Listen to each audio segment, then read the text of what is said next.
This program has been made possible in part by the following sponsors. The Trial Lawyers Association of BC.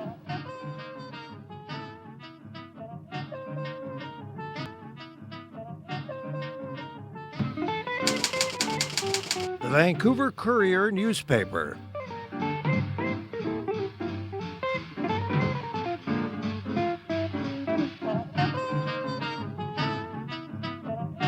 My new book about addictions, All the Way Home, Building Recovery That Works.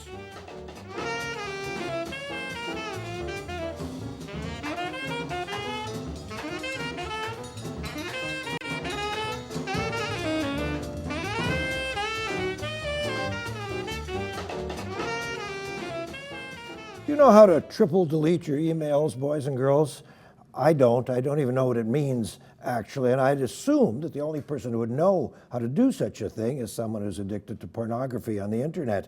But no, it turns out it's your elected officials and has been for years. And all of those mandarins and bureaucrats that earn so much money doing nothing. Well, they're not doing nothing, and they're costing us a small fortune, because if a journalist or a business person or this rare character, a citizen, writes in under the Freedom of Information and Privacy Act and says, could I please know how much X cost us or why we did Y, then suddenly an army of bureaucrats go to work deleting everything like crazy and hiding things and expunging things at roughly $2,500 per email. This provincial government spent $20 million last year expunging things and not telling things.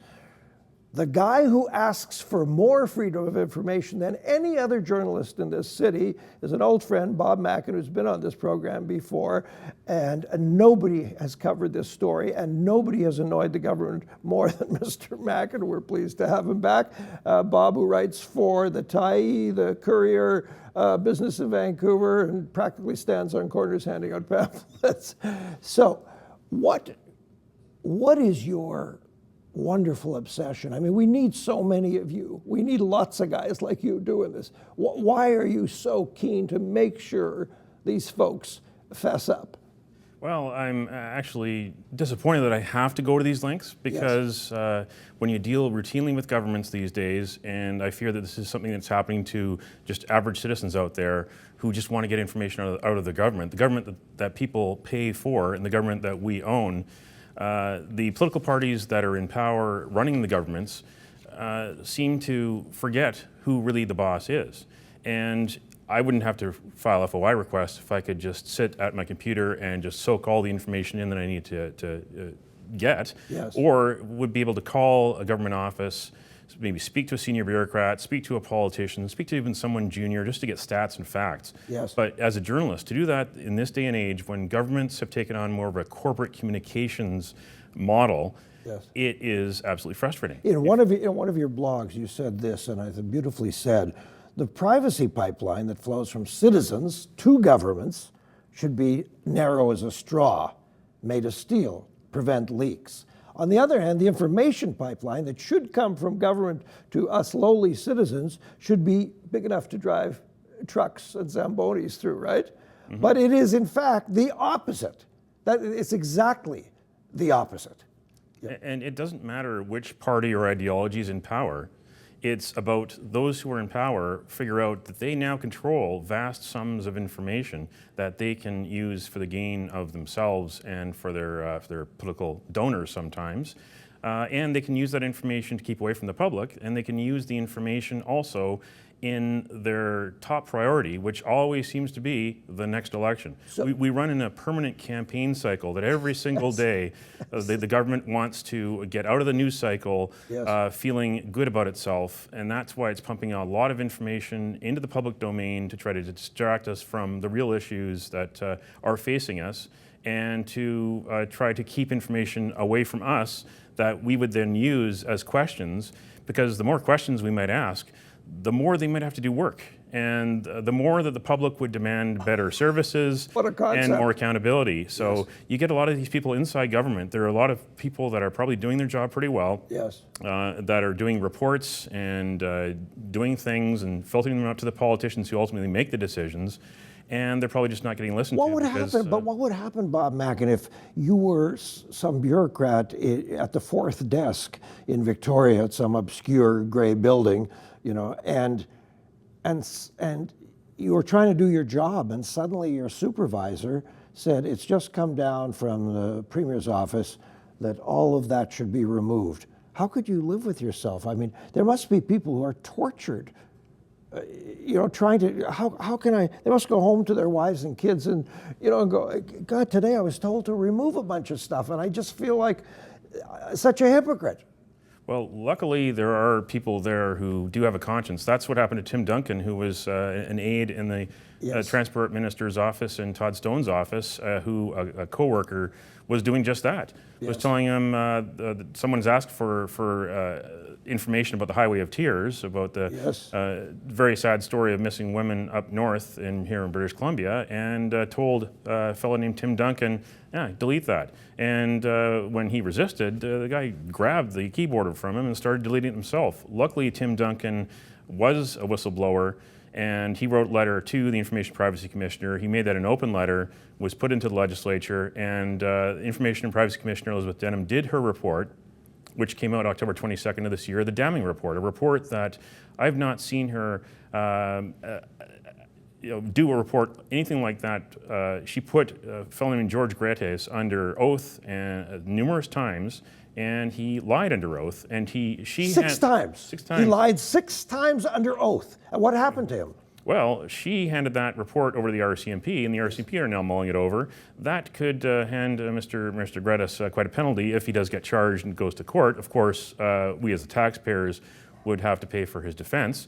And in that report, she found in other places in government, in the Advanced Education Ministry office, also in the Transport Ministry office, and also the Premier's office, where her Deputy Chief of Staff really had not kept any email for a couple of years while she was on the job, and also that the clerk in the office, whose job it was to handle FOIs, or at least track the FOIs, wasn't using Excel spreadsheets on his computer. He was using good old-fashioned Post-it notes. You, Sean Holman, Vaughn Palmer, Michael Smith, the gang of you who stay after these folks have said very clearly and documented very clearly that this has become an oral government, which could be taken as something profane and is almost profane. You said clearly at the beginning of this conversation that it's not just this administration. This has been going on since Colin Gableman or somebody introduced FOI to the legislature many years ago.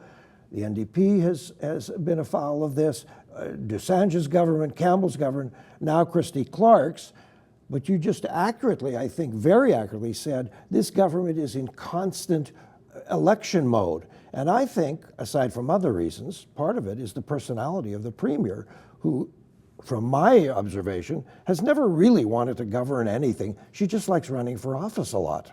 Oh, and is great at it. Indeed. I've seen evidence before the whole Quick Win scandal exploded back in 2013, that there were meetings just about that, just about getting the strategy together for the election on government time, on our dime. A group of bureaucrats, in fact, there was a no records meeting that happened in January 2013, an extraordinary meeting of about 3 hours long of all the top bureaucrats in the Premier's office and in government communications and a few other deputy ministers all got together in January 2013. It was one of their first big meetings of the year. It lasted about 3 hours long, and I found it in one of the bureaucrats' calendars that I FOI'd, a 3 hour long meeting, and they said they had no records. Now, a 3 hour long meeting, it's almost absurd. And yet everyone, Bob, everyone at that meeting has a yellow scratch pad, they've got a computer, and they've got a pen.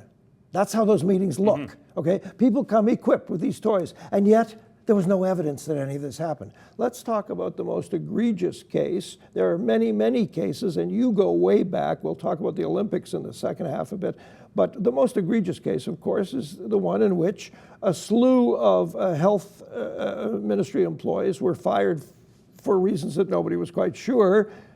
And one guy was so taken aback by this untimely firing and unjust firing that he committed suicide. Where are we up to? And there's no evidence of anything. Where are we up to on this case?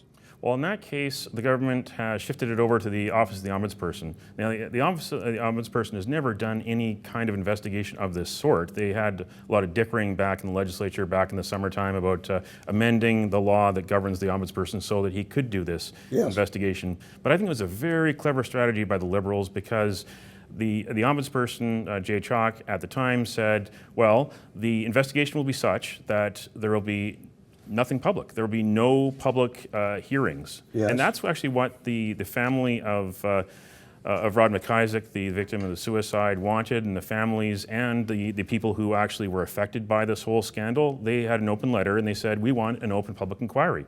But the BC Liberals refused to have an open public inquiry. They put it over to an office of the legislature. The Ombudsperson is supposed to be neutral, but he's going to spend about a year or so doing meetings in secret, in private, with various players in this whole scandal. He'll be doing whatever he can to subpoena documents, but we'll have to wait for his report to see anything public about this. What are the numbers in the seats, right? Do you remember off the top of your head the number of seats with the Liberals and the NDP? Ooh, it's about 2 to 1? 75 now. It's close to 2 to 1. It's such that we don't have a third party here in the province. We do have Vicky Huntington, who's an independent MLA from Delta, but I ask because I wonder, if the opposition stood up and walked out of the ledge and said, until you folks in office provide some evidence that you're interested in why you killed someone and why people were dismissed without cause, until you have something to say other than we can't find the emails, we're not participating. I would love to see the opposition do that. Oh, that would be an interesting tactic, of course. Of course, the government would say, well, bye-bye. They do a good job on this case, on this matter, and have done for many, many months under John Horgan, trying to hold them to account in question period. Yes. And of course, we know why question period is called question period and not answer period.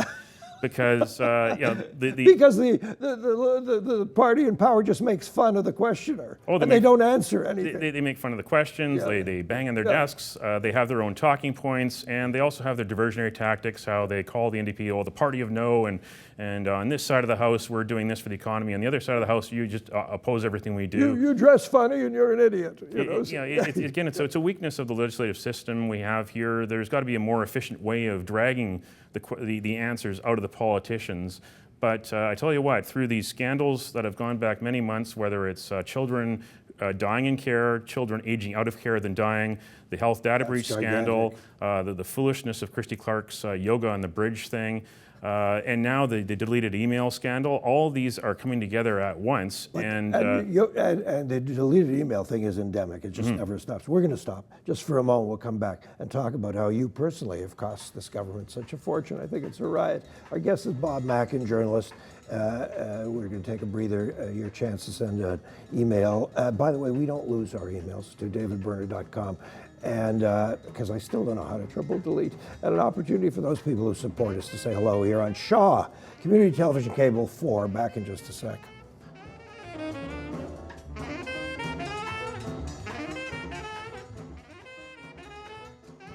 This program has been made possible in part by the following sponsors. The Trial Lawyers Association of BC.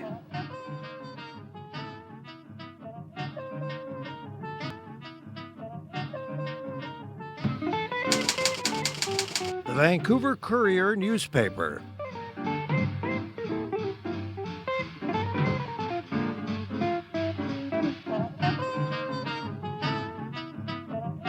My new book about addictions, All the Way Home, Building Recovery That Works.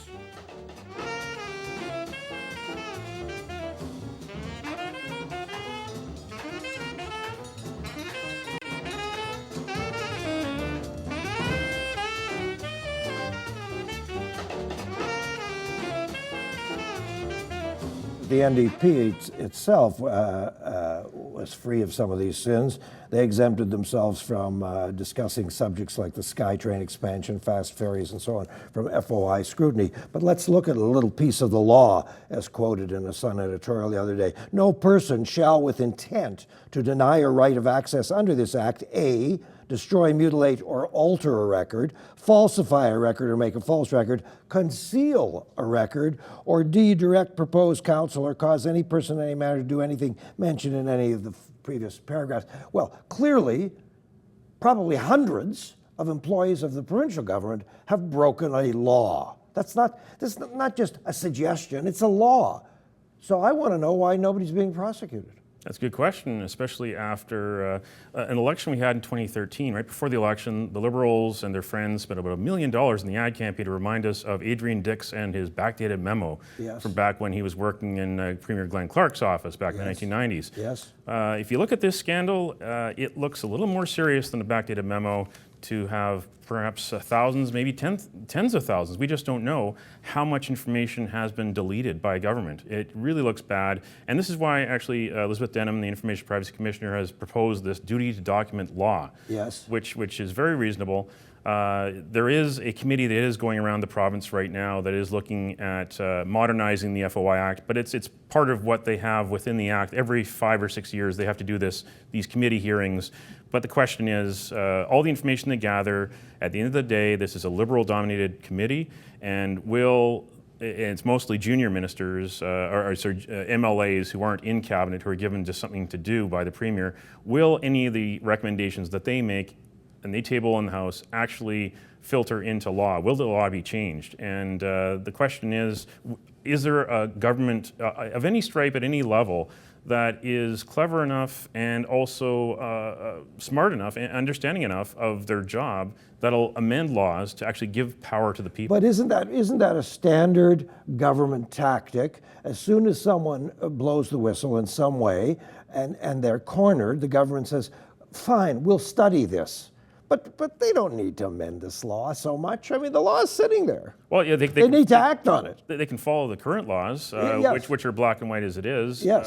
Of course, they do silly things like spend $50,000 to bring David Lucas-Ellis back to give them advice between now and the middle of December. Now, David Lucas-Ellis was a very well-respected Information and Privacy Commissioner when he had that job. Yes. In 2010, he suddenly became the ex-commissioner and got a new job in the Justice Ministry as a deputy minister. And then later that year, he was part of the whole crew that decided to pay the $6 million of legal bills for Dave Bazzi and Verk's lawyers in the whole BC Rail scandal. And then we never heard more about it. No, and we were told we would. Again, Gordon Campbell, who was premier at the time, promised we'd find out the whole story. He was also the premier who made the promises in opposition when the NDP was being irresponsible back in the 1990s with freedom of information. He made lofty promises in 1998, a famous letter to the Open Government campaign that said that taxpayers' information belongs to the taxpayers. This information does not belong to the government, and when governments act this way, it only breeds distrust.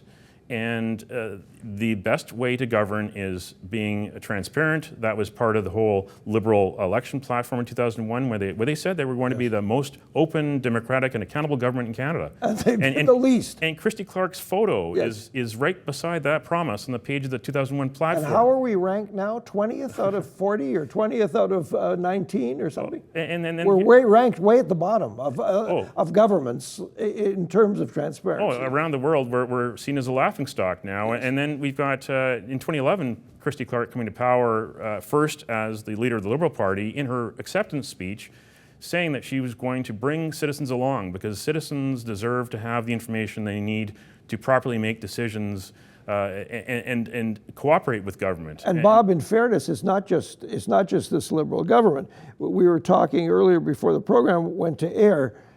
Here's Killarney Community Centre trying for 25 years to get a seniors center. The plans are still, drying on ink. Nobody's turned the sod, okay? This will go on for another 5 years before anything happens. And yet, curiously, Mayor Moonbeam shuts down Point Grey Road, a public road, for the benefit of a handful of people who can afford multi-million-dollar homes on Point Grey Road.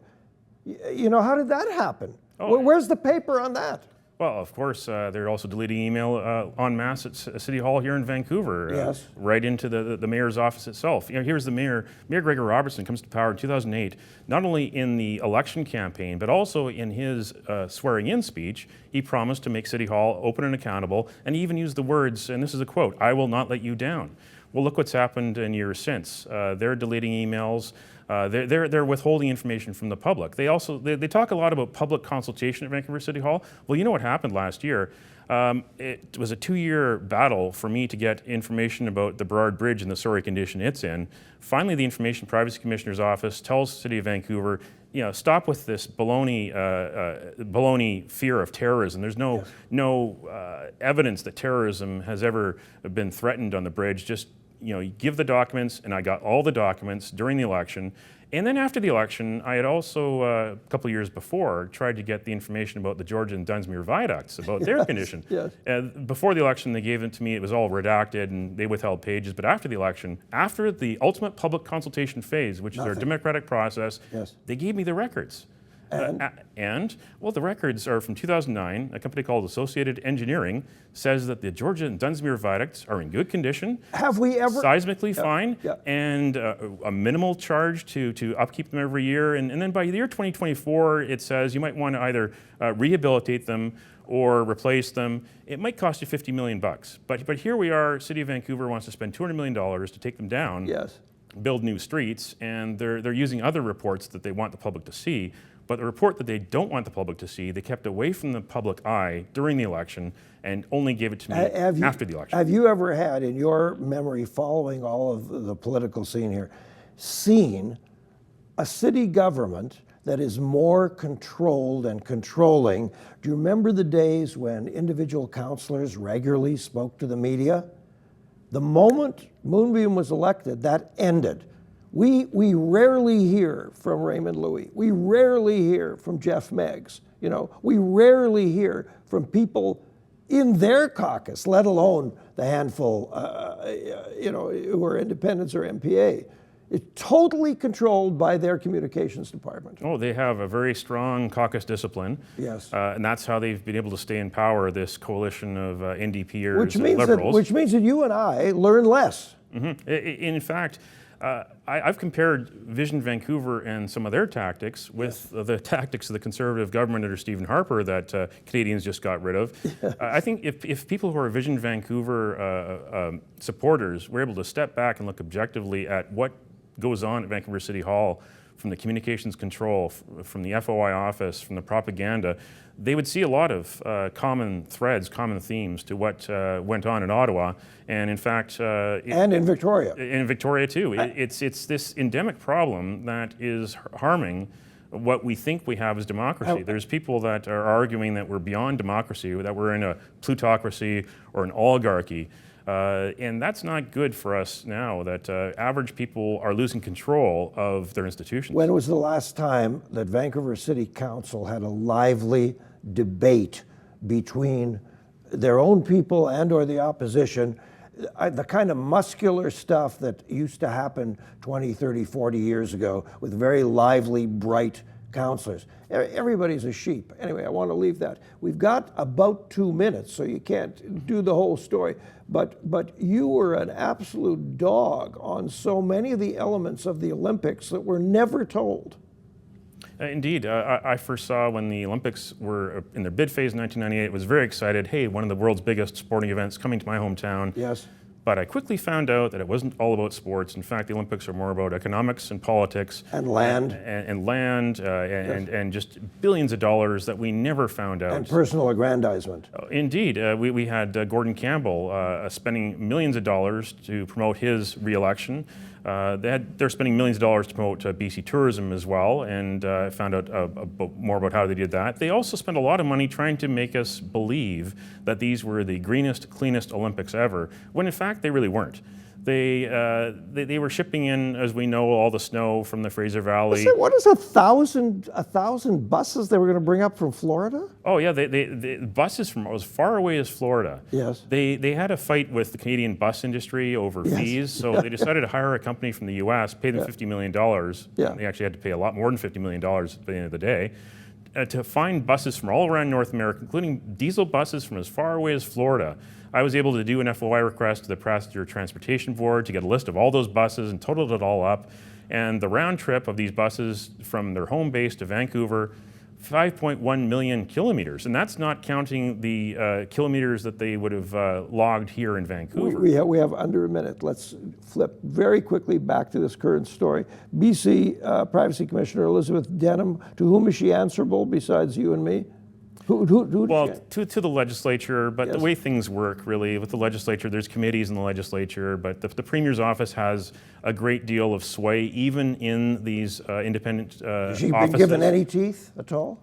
Well, she needs more teeth. She has teeth, and when she uses it, like she did in this report, she's very effective. Good. But she needs more teeth. She needs penalties in this law. She needs penalties to name You and shame personally, and fine. and you personally have cost this government about $4 million in the past year or so. Well, between 2009 and 2014, they say $3.85 million in FOI requests, 1,900 FOI requests, but 1993 to 2001, the Liberals were making FOI requests. They made $5.3 million worth of FOI requsts against the NDP. We're costing Shaw money. We have to get out of here. Thank you, Bob. Wonderful. Thank you. Keep at it, keep at it, keep at it. Bob Mackin, freelance journalist. All right, folks, next week is November 11th, so we're going to do a repeat show, and it's Tracy Porteous from the Ending Violence Association that we're repeating, and then following that, Pamela Goldsmith-Jones, Liberal, just elected to Ottawa from West Vancouver, and she's going to talk about what it means to pack up and move to Ottawa and how you find out where the lunchroom is in the